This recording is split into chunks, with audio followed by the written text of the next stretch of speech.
ఒక చిన్న గ్రామంలో రామయ్య అనే రైతు ఉండేవాడు. ఆయన పేదవాడు. కానీ చాలా కష్టపడే వ్యక్తిత్వం ఉన్నవాడు.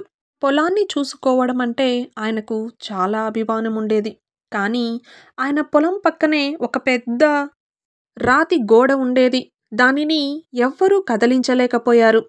ప్రతిసారి పంట వేయడానికి వెళ్ళినప్పుడు రామయ్య ఆ గోడను చూసి బాధపడేవాడు.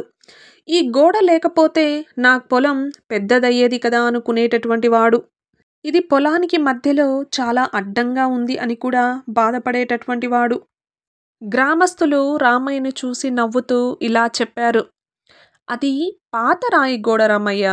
దాన్ని ఎవరూ కదిలించలేరు అని చెబుతుండేటటువంటి వాళ్ళు.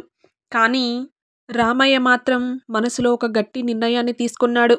నేను ఎలాగైనా ఈ గోడను కూల్చాలి అనుకున్నాడు. ప్రతి ఉదయం పనికి వెళ్లే ముందు రామయ్య కొద్దిగా రాళ్ళు తీయడం మొదలుపెట్టాడు. రోజుకి 2 రాళ్ళు మాత్రమే తీయగలిగేవాడు. గ్రామస్తులు రామయ్యను చూసి నవ్వేటటువంటి వాళ్ళు. నవ్వుతూ ఇంత పెద్ద గోడను ఎలా తీయగలుగుతావు అనేటటువంటి వాళ్ళు. కానీ రామయ్య ఒక్క మాట అన్నాడు. నెమ్మదిగా అయినా సరే ఏదో ఒక రోజు నేను ఈ పనిని పూర్తి చేస్తాను అన్నాడు. రోజులు గడిచాయి, వారాలు గడిచాయి, నెలలు కూడా గడిచాయి. ఎవరూ గమనించకపోయినా రామయ్య మాత్రం ఆపలేదు. ఒక ఉదయం ఆయన గోడ చివరి రాయిని తీసి బయటకు విసిరాడు.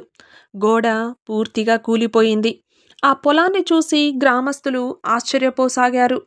ఇప్పుడు రామయ్యకు 2 ఎక్కువ పొలం వచ్చింది. అతను పంటలు వేసి పెద్ద ఫలితాన్ని కూడా సాధించసాగాడు. ఒక గ్రామస్తుడు వచ్చి రామయ్యని అడిగాడు. రామయ్య, నువ్వు ఇది ఎలా సాధించావు? రామయ్య నవ్వుతూ అన్నాడు. నాకు బలం పెద్దగా లేదు, కానీ దృఢ సంకల్పం ఉంది. ప్రతిరోజు చిన్న ప్రయత్నం చేశాను. అదే గోడను కూల్చేసింది.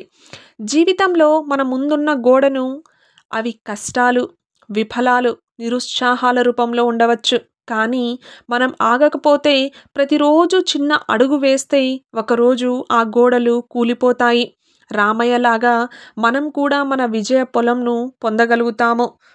రోజు చిన్న ప్రయత్నం చేస్తూ ముందుకు సాగితే పెద్ద విజయాలు కూడా మన చేతుల్లోకి సులభంగా వస్తాయి.